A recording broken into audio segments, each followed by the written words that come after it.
Hello, everybody. This is Rock Kaput, and I have a guest you already know today.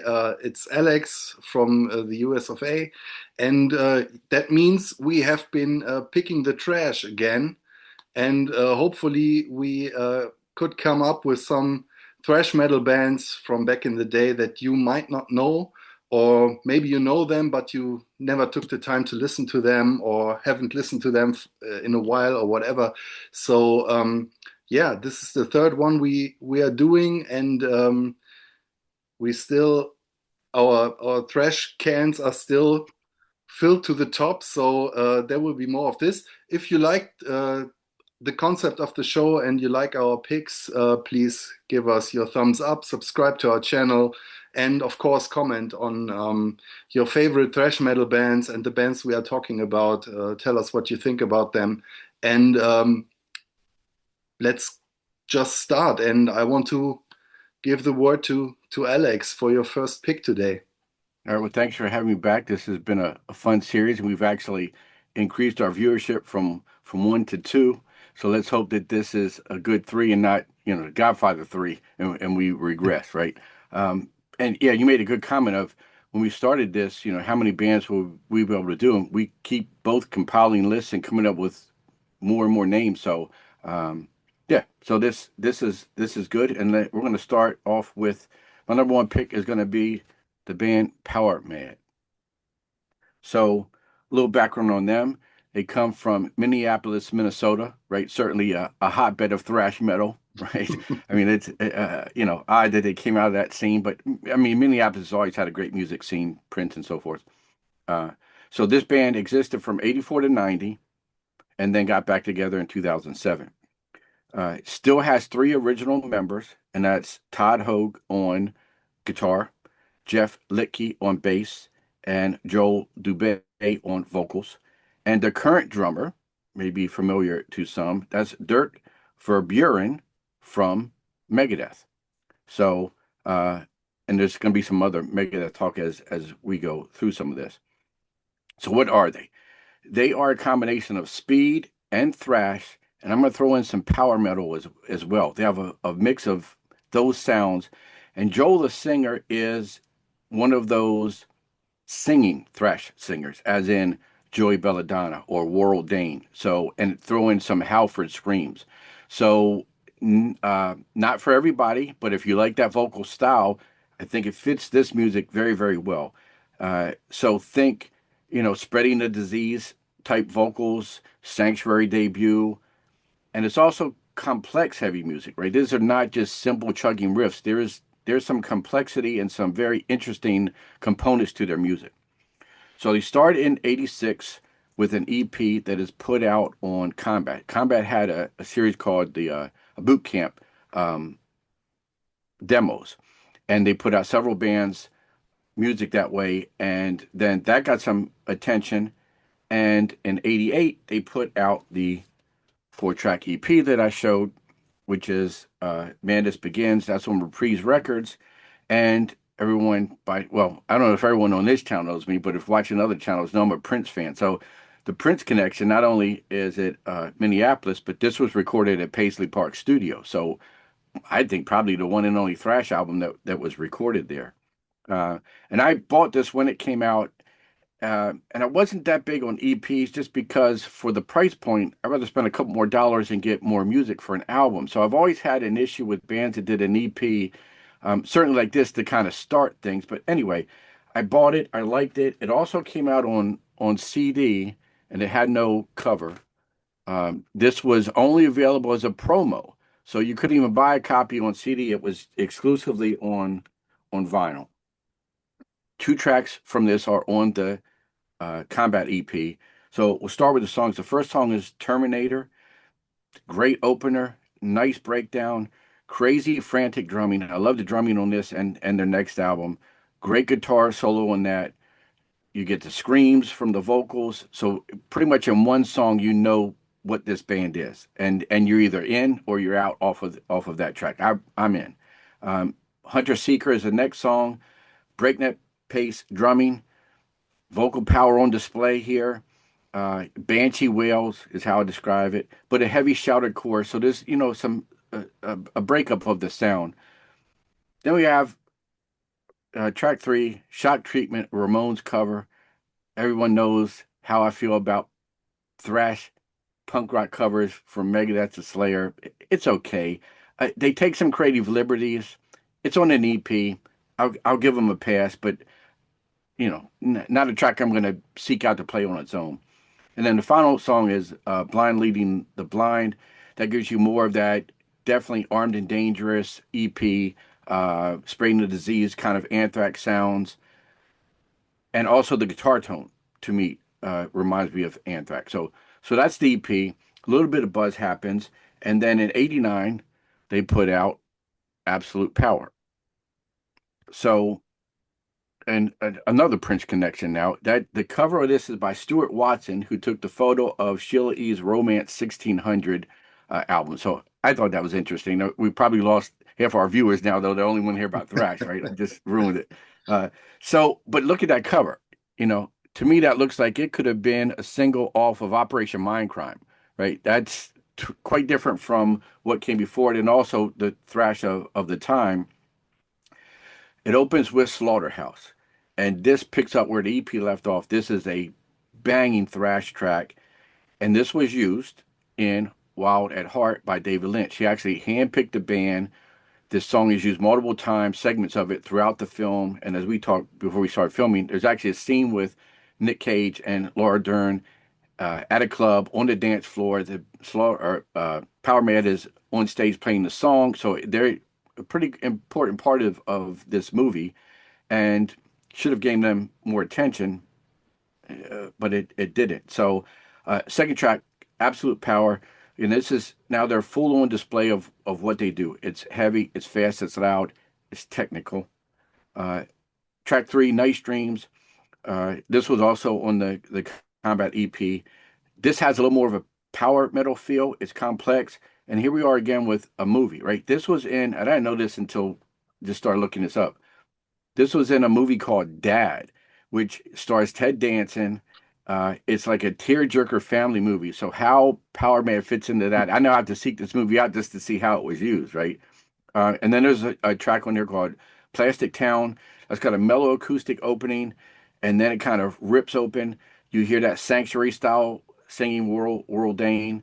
Uh, so, and Sanctuary is a good comparison because they kind of start and stop in their first incarnation, around the same time. It sort of had the same kind of fate, some buzz, some momentum, and then nothing.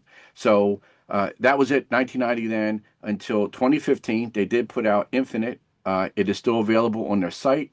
I believe they're still active. A lot of these bands, it's hard to tell when they don't update things what's going on. But so anyway, I did listen to that for the first time when we're doing this. I liked it. It definitely leaned more to me on the power metal side, but there's thrash in there. I'm definitely gonna order it from the site because I thought it was cool and it has a neat album cover. And so anyway, if you're into this band and have lost track, go to their website, check them out.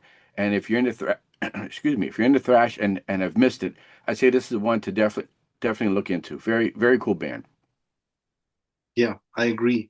And I'm still, uh, I don't know, I'm still, it still bothers me that I didn't pick this one up because I remember back in the day when I was going through my local record store, they had this EP on vinyl, and I love the cover artwork, but for some reason I never bought it, and today it really it really bothers me.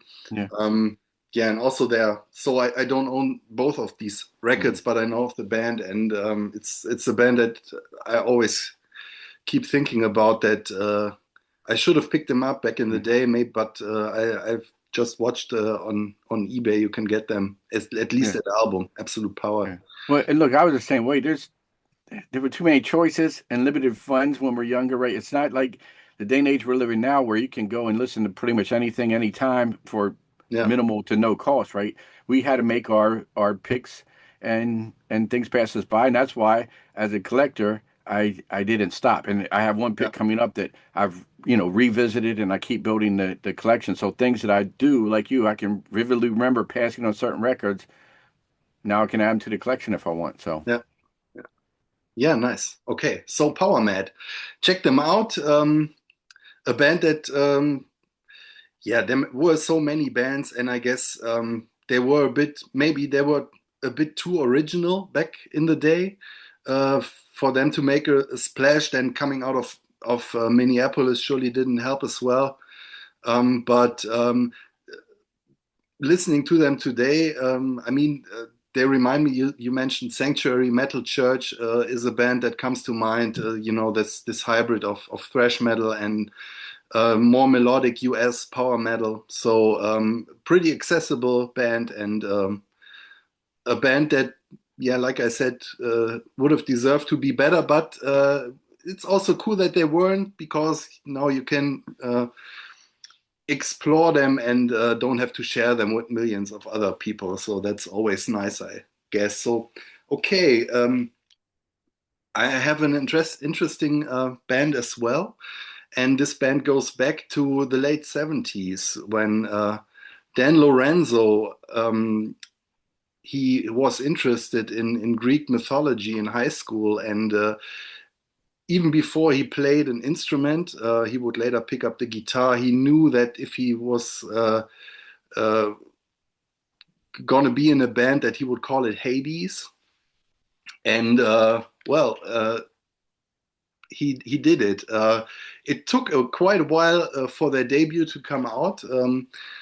Um, Resisting Success came out in 1987, but Hades were already pretty active to that point in time, going through different iterations of the band, playing different styles of metal, starting with some new wave of British heavy metal influence sounds.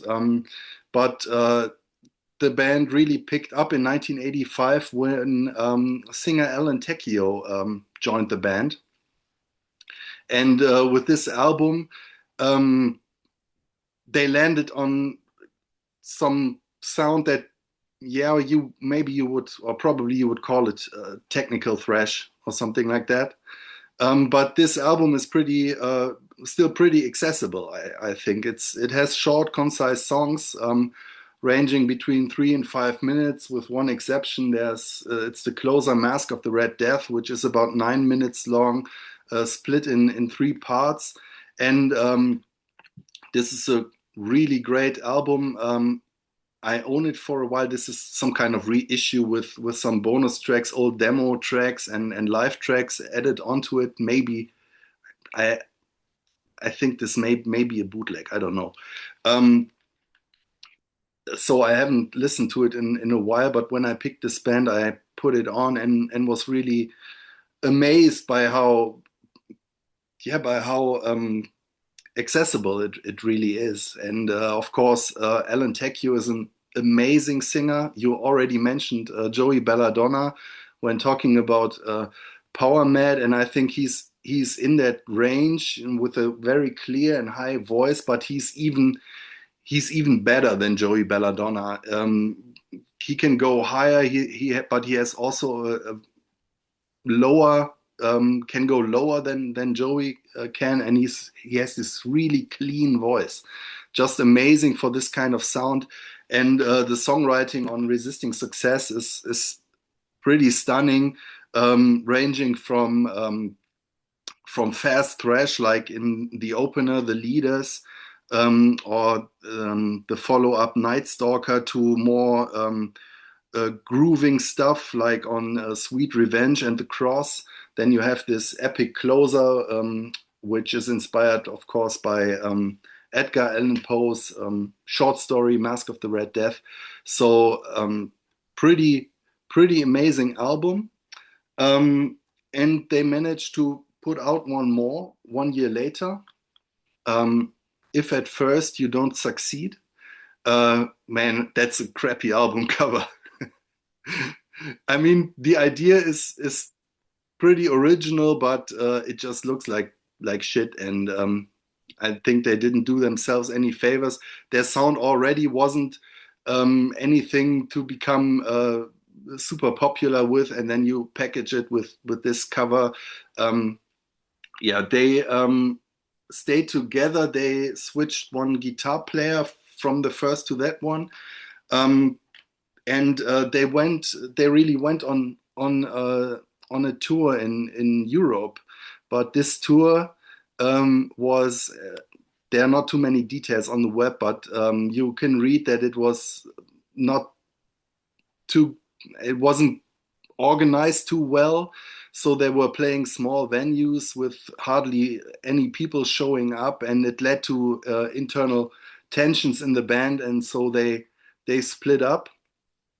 Um, the sophomore album is a little bit different than the debut. I think it's not that accessible. It has its own style. It's still interesting, and the musicianship is top notch. The lyrics are kind of weird. There's one song called "In the Meantime," and it's about animals being used in experiments for medication and stuff. And Alan Tecchio, who's writing all the lyrics, suggests that we should uh, instead of animal killing animals, we should use jail inmates.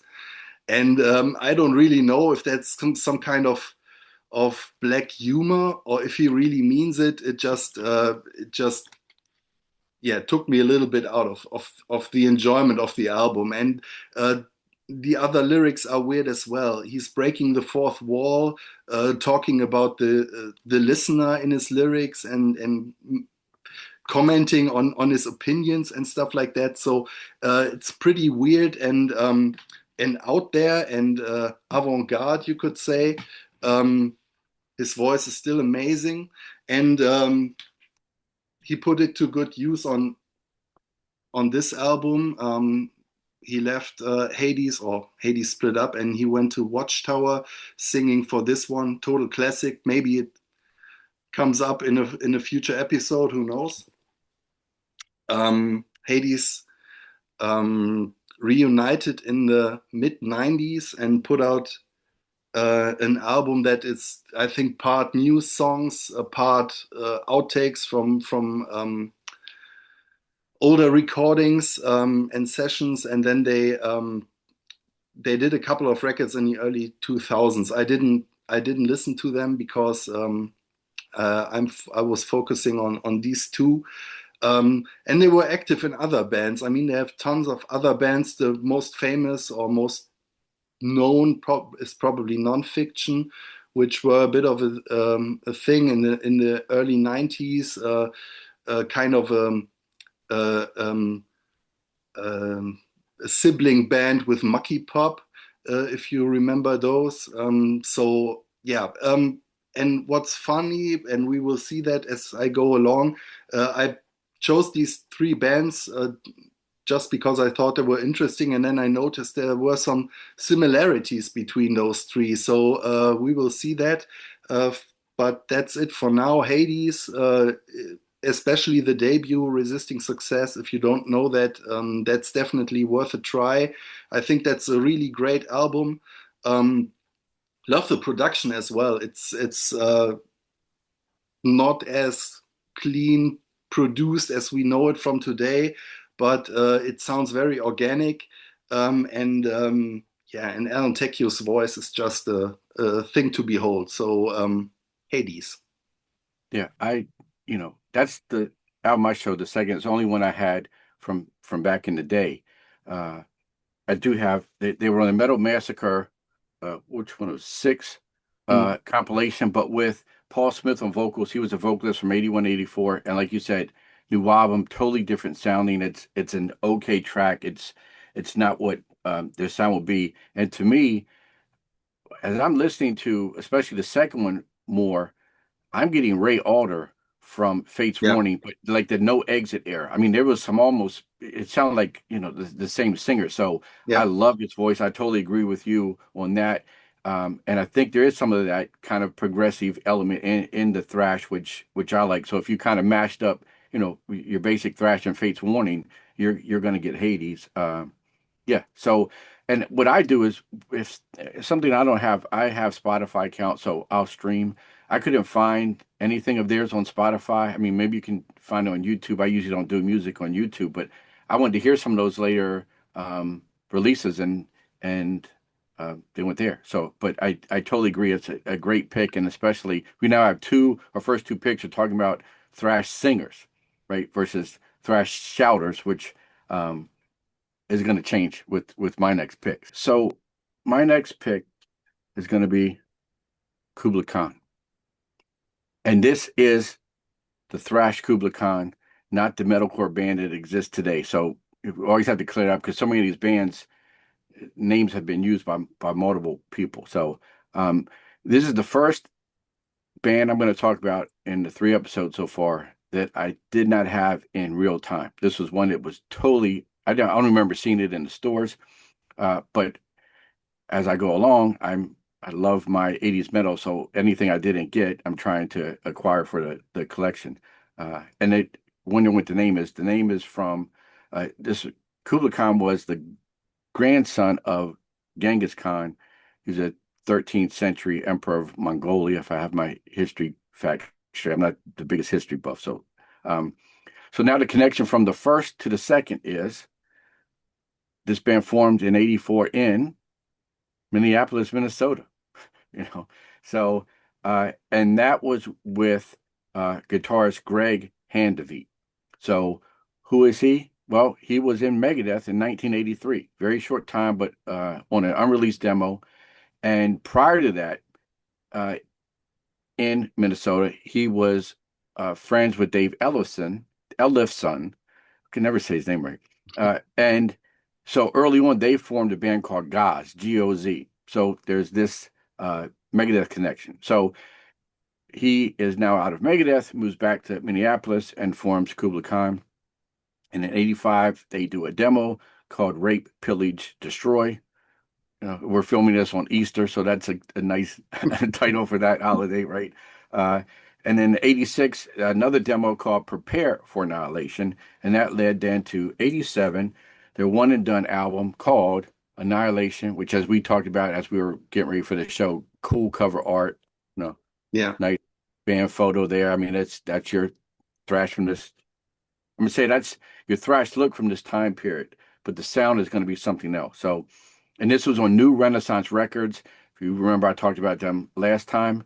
My next pick is also going to be on that label that was started by Anne Boleyn of Hellion, a great label to put out a lot of cool releases that didn't have big distribution, and so a lot of these bands, unfortunately, didn't get the limelight they deserve. But and there's the hype sticker from it where it Mm. touts that he was in Megadeth. That's the selling point there, as it should be. It also is weird that so this guy was from Metal Masters, and he says if you only buy 5 records this year, make sure Kublai Khan's debut is one of them. I don't know if that if you only bought 4, would it still be them? So weird comment, but anyway. Um, so what I was saying about the sound is this sounds like something from the early to mid '80s, production wise. It sounds like Metallica Kill 'Em All. It sounds like Megadeth Killing Is My Business. It's that kind of um, not Bob Rock sound, right? But it fits the music. This is what you wanted.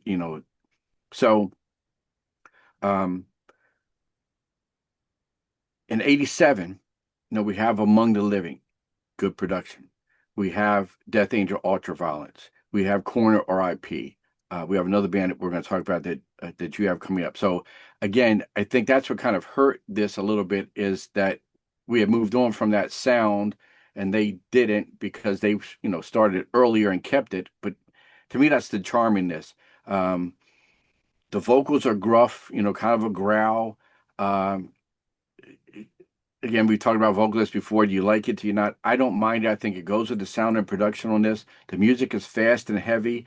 It gives you just what you want if you're looking for that old school thrash sound. And if you haven't heard of this band and you like that, I definitely seek them out today. So first track, Death Breath, again, gives you just what I described. Think those early thrash records.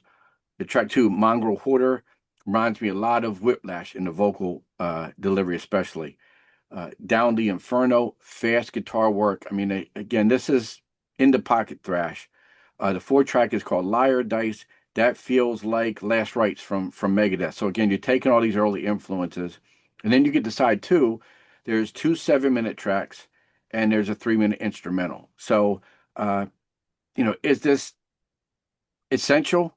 No, but if you're a thrash collector, historian, looking to get something different from the past, I think this is a great pick. I think they should have been a little more well known.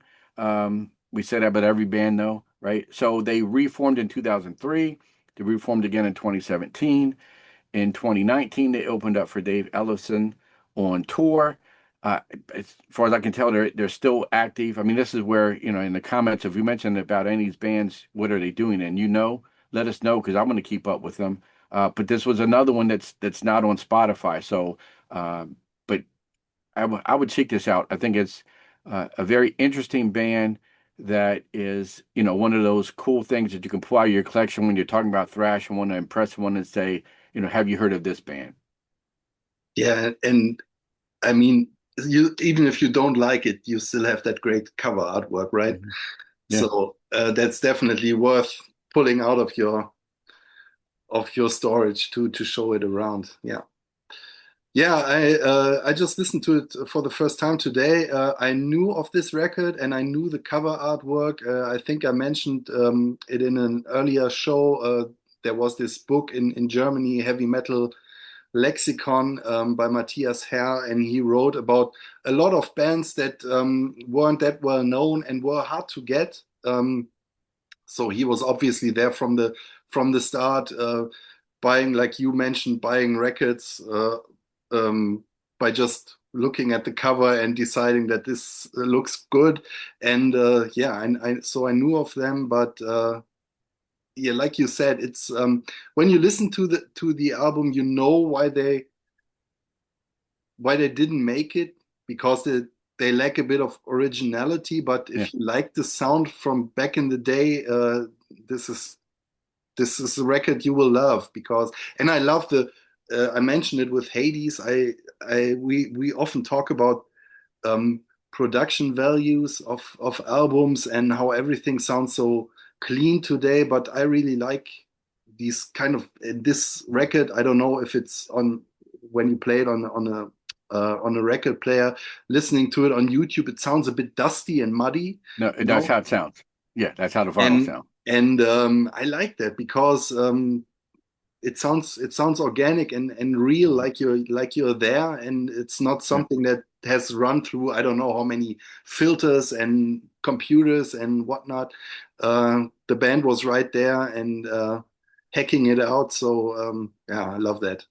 Yeah. And should reiterate for any viewers that are younger that don't understand what we say when we're doing a blind buy, right? I mean, back in the day when we were buying records in the 80s, that a lot of stuff wasn't played on the radio, wasn't on MTV. It was sort of in some magazines, for me, more import magazines from overseas than the US. So we would just go in and see records that looked cool and bought them. We didn't have the luxury of everything's at our fingertips with our phone and so but it was also exciting for us too to pick up something that we had an idea of what it would be, didn't really know, and then get home and be blown away by it. So that was something that's kind of lost in this era, which is unfortunate because that was a real joy to me in music is these discoveries of just not knowing it until you put that needle on it.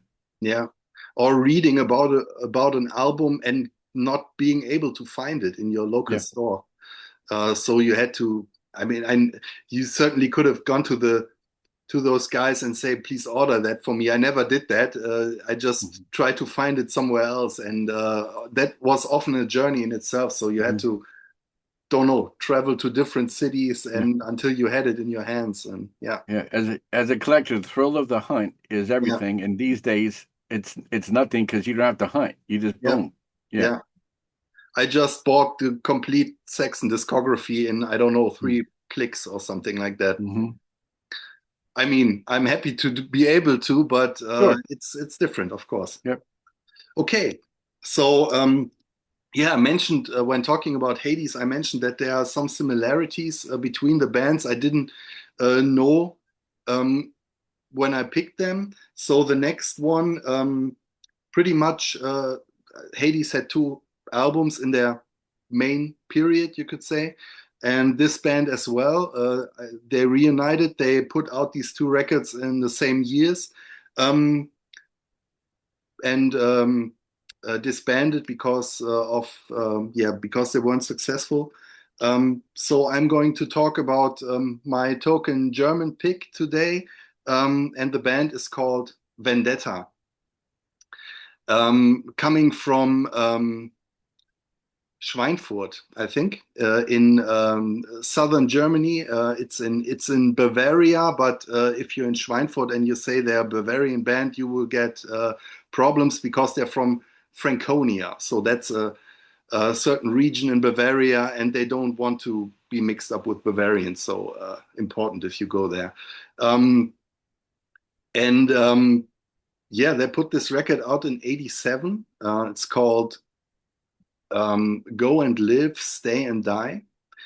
Um, and you see the cover artwork. You have these, I don't know, this Barbarian style couple running away from a burning city. And I read today that this was a kind of revised version of the cover because on the original cover, these two were kind of teddy bears or something like that.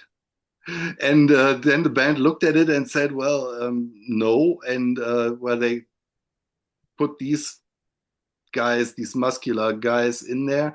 But still, this has nothing to do with the title track because in the title track is about right-wing uh, crimes against immigrants and stuff like that. So go and live, stay and die. Of course, the meaning becomes quite obvious. Um, yeah, Vendetta were playing some kind of on this album. It's still pretty straightforward Teutonic thrash metal as it was played during those days. The vocals remind me a bit of Death Row, which we had in the first episode, I guess. So this is pretty furious stuff, still proficiently played. Cool tracks. Starts off great with Suicidal Lunacy, which is about 6.5 minutes. Riffs on riffs on riffs on riffs. They never stop. Many different parts, so pretty complex, but still fast and thrashing throughout. The title track, Go and Live, Stay and Die, it's great. Trader's Fate, System of Death. Um, it's just straight bangers, and they made a name for themselves. So they were in Germany. I mean, they were a bit before my time, but they were a band that was in the second tier behind the big four: Destruction, Tankard, Creator, and Sodom. Um, and yeah, people expected them to maybe make the jump and become bigger. Um, they look pretty funny. Um, Michael Mickey is Michael Wehner. He was the main songwriter. He has this nice Scorpions Rudolf Schenker mustache. That's how he looked in Germany back in the day. Um, and 1 year later, they put out this one, Brain Damage. Um, I actually like the cover. Maybe this is not exactly the kind of cover you want to sell your thrash metal album with, but it looks a bit like something from a neo noir or something like that. I like it. It's different, and the album is different as well. So they are back cover. The back cover is not too different. um, they are going for a bit, yeah, going a bit more technical on this one. Again, lots of breaks. Different styles. There's a short song called Love Song, uh, which back in the late 80s, a lot of the thrash bands had this one kind of fun crossover track on their albums, and this is right in that alley. Um, but still very original. I think this was pretty well received, but came out on Noise Records, so they were in good company on that label. But maybe that was the problem because there were other bands on Noise that were more successful, and they probably didn't get um, the label didn't do too much for them. So they disbanded in the early 90s. I don't know what they did from 88 to 92. I read that they disbanded in 92, so that was 4 years where they still existed without putting out an album. And then, of course, thrash metal came back in the early 2000s. And a lot of those bands got back together, hoping to kind of profit of that revival, and Vendetta did so as well. But I think that's a bit of a fake reunion because there's only I think only the bass player is left from the original lineup, and he wasn't even a founding member of the band. So the sound doesn't have too much in common with what they did on those two records. It's more groove oriented.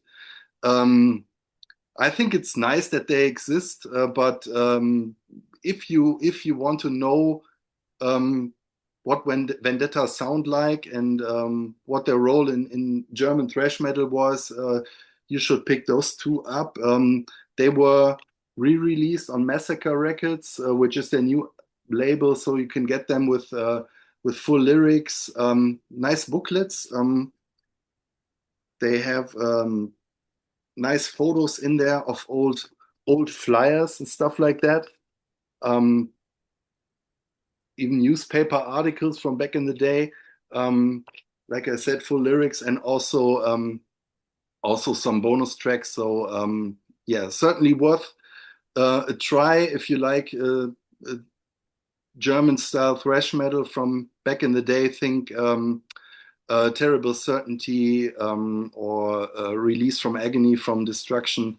I think those are pretty much in line, or the Death Row I mentioned before. Yeah, a pretty cool band who should have maybe put out an album more. Who knows what would have happened? But these two are nice to have, and certainly up there with the German thrash metal albums. Yeah, this is totally off my radar. I don't remember seeing those records at all back in the day. And but as we do this exercise, we listen to each other's picks. But I was blown away. I think even more the second than the first. And you mentioned it, very technical. It definitely a step up from a lot of other thrash of the time period. Great musicianship, impressive guitar work through the whole thing. Uh, I highly recommend them. The reissues are great. I'm going to seek out the original pressings on vinyl. Definitely a good pick, and one that I think is probably off a lot of people's radar and needs to get on it. Cool. All right, so my final pick, and this was when I almost did the first show, almost did the second show. We're now going to do it on the third, and that is Blood Feast. So, and I'm assuming they took their name from uh, the movie, which was a Herschel Gordon Lewis movie, and if you know his work, it's about as crazy as the artwork and the music here. And they are from Bayonne, New Jersey. So I'm representing New Jersey with the Overkill shirt, and Hades, also from Yeah. New Jersey, right? So there's that connection today. So in '85 they formed as Bloodlust. That They lasted until '91. Then they got back together in '99, and then again in 2007. So another one of these bands had a short run and then some reunions. So during the run, they had 4 studio albums, they had 2 EPs, and they had some compilations. But as with a lot of these bands, they've had over a dozen members throughout the years, and kind of the back and forth is never great for your brand, right, or your band in this case. So uh, in the current line, there's one founding member, Adam Tranquilli, but he will come in and out as well. But he is there now. So in '86, they put out the Suicidal Missions demo, and then they changed their name to Bloodlust. And in February of '87, their debut LP, Kill for Pleasure, comes out. So this is also New Renaissance Records, again, a great label. So there's that connection from Kublai Khan. On this album is Gary Markovich on vocals. And this is a singer that you got to get used to. There's shouts, there's grunts, there's growls, a lot of kind of hardcore punk elements to me. Uh, but I like, we talked about Rob Dukes and he can bug me. It's how you hear things. Some singers work and some don't. I could see how you wouldn't like this singer, but if you're into intense, then you're gonna like the singer. Cool twin guitar between Adam and Mike Basden on this album anyway. Lots of great riffs, solos, and then Kevin Kuzma, drummer, frantic drummer, works with this music. So to me, it kind of is a mix of early Slayer and even the Accused with their extreme kind of splatterpunk sound. I would say if you're fans of early Death and Possessed or just early death metal in general, they were kind of there when all of this stuff was for forming. And again, this is that down and dirty production, right? Not Bob Rock. You're not getting Mutt Lang. This is grimy production. And so as you can see from the cover art and the logo and uh, the music kind of speaks for itself. Kill for Pleasure, Cannibal, Vampire, Suicidal Mission, Venomous Death, The Evil, R.I.P. You're getting that dark theme in the lyrics. You're definitely getting it coming across in the music. Again, this could be a horror movie that you're just listening to. I mean, that's the feel. Uh, so this was a blind buy. The art grabbed me. I got it. I liked it, and I became a fan. So I was excited then. In '88,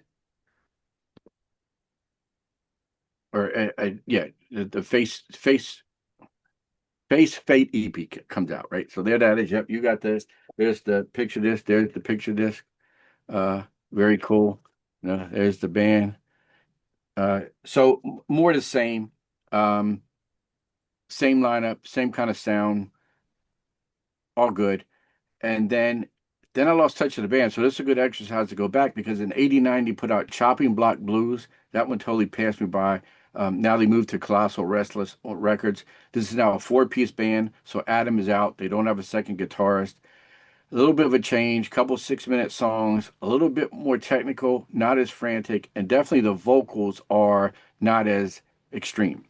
Um, Still heavy, right? Good, but not to me what not as good as the previous work. And then 2017 they put out The Future State of Remains, now on Hell's Headbangers label. This is now Adam is back in the band with four totally new members. Chris Natalini on vocals, kind of has a sandpaper, graspy sound. Good. I like the other stuff better. And then not that long ago, 2024, Infinite Evolution, they put out on the same Hell's Headbangers label. Now they're a three-piece. Now Adam is on guitar and on vocals. So for him, you don't get these crazy highs and screams, and it's more kind of in the pocket thrash. Sounds good. I like it. Um, I just prefer the first album and the first EP. But I think this is an interesting study in the way some thrash bands can evolve because of a rotating cast and the sound changes a little bit. The vocalist definitely adds or subtracts a dynamic to the band. So it was cool to kind of go back and revisit all this stuff.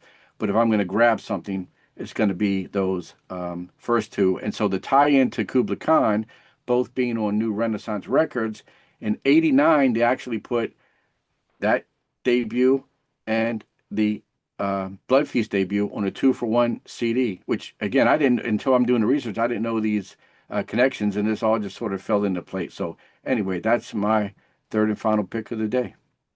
Yeah, yeah. I love the voice of that guy. Reminds me a bit of Numbskull, which we Yeah, talked about before, and um, shortly after that, thrash metal would be kind of streamlined. The Bay Area style would become the kind of norm, and Blood Feast are still kind of. I mean, it's what, 87 you said? yeah, yeah, Yeah. 87. So I mean that's not really early, but they're kind of sitting between the chairs. It's this kind of death metal there's a little bit of death metal in there, but you don't have the deep growls. But I love these singers that sound like they are falling over themselves because they are so enraged by the music. And I mean, he has this harsh, sore throaty Mhm. scream, and he sounds like he's going completely nuts on the microphone. So I love that. And we talked about production before. It's super noisy. You said they have great riffs on there. I think the guitar is just this chainsaw burst throughout. You don't really hear that much going on. I at least I can't, but I love that because it sounds also frantic and out of control. Yeah, and that's really where that hardcore punk element comes Yeah, in, right? We're not at crossover thrash with this band, but there's some elements of that intensity in the vocal delivery that a lot of thrash had. So there was a fine line between those two styles. yeah. I always mix them up with these guys. No, yeah, Um, Something for the future. yep. Okay, so my last pick, and I said, and here's another parallel, but for the other two, because the band I'm going to talk about now also has two albums in, I think in 87 and 88 as well. And they disbanded on tour because of tour problems, just like Hades. And I'm going to talk about Holy Terror. And holy fuck, is this a great band? This is a new edition, double CD that came out a couple of years back. It features their two albums called Terror and Submission and Mind Wars. So this is not the original cover. And like with Powermad, I had the chance to buy both albums on vinyl and didn't. And today it drives me crazy. Um, but I'm happy to have those. The band was founded by a guy called Kurt Kohlfeld. And um, if you're a real metalhead, you know him because he was the guitar player for this band. And I love this album. It's so great. Love it. Agent Steel, Skeptic's Apocalypse. And he got out of Agent Steel after that album and founded Holy Terror, calling himself Killfeld instead of Kohlfeld. I don't know if he thought that was cooler, whatever. And he put together this band, and they really, um, yeah, picked a great singer. The guy is called Keith Dean, and I don't know if the band or these two albums would be that amazing without him because he's just like the guy from Blood Feast. He sounds out of control, but in a different way. I mean, he's in full control of his voice, having a he can go from raspy hardcore shouts to clean singing, but the choices of melody and where he puts his lines is so um, off kilter and weird that it makes each song stand out and it has the songs have melodies you on in places where you didn't expect them, and it's just a weird ride ranging from, like I said, from hardcore influence, very hectic and fast thrash metal.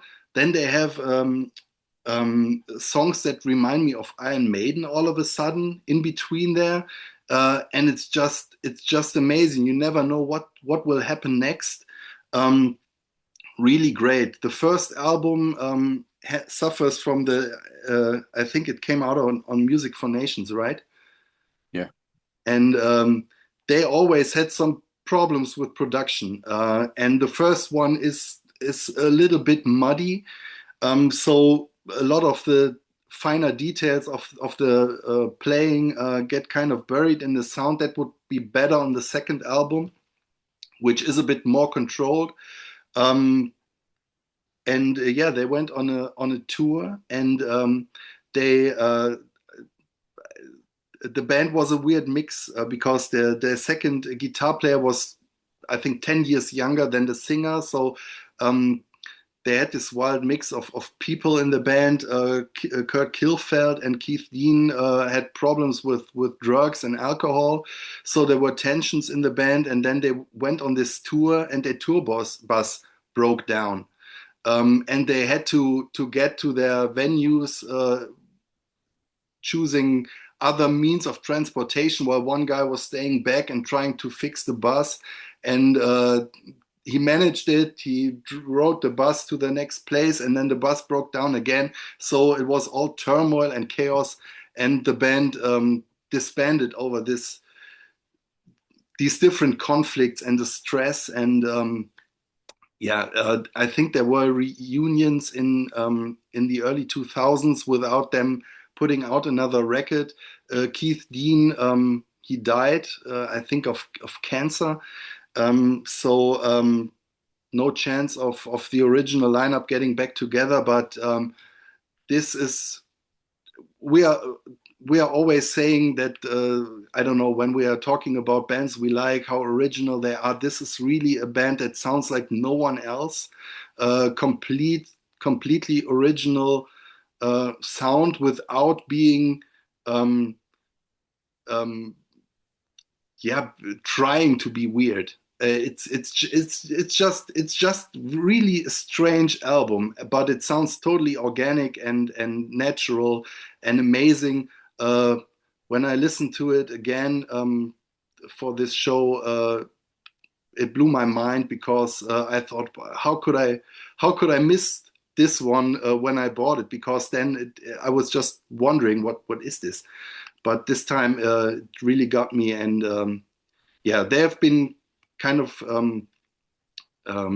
reevaluated, so this isn't a complete insider tip anymore, but still too not enough people know of the greatness of these two albums. So Holy Terror, Terror and Submission, and Mind Wars.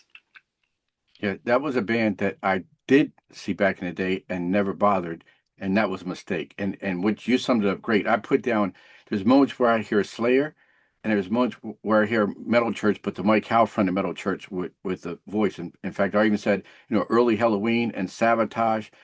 I'm not saying that quite the quality of John from Sabotage, but a good singing voice.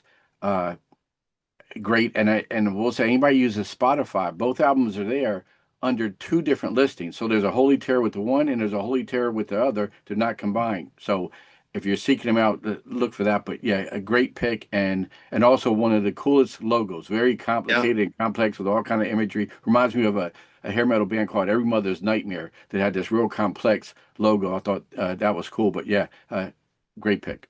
yeah, yeah, really, really cool band. I was looking for a T-shirt. There are some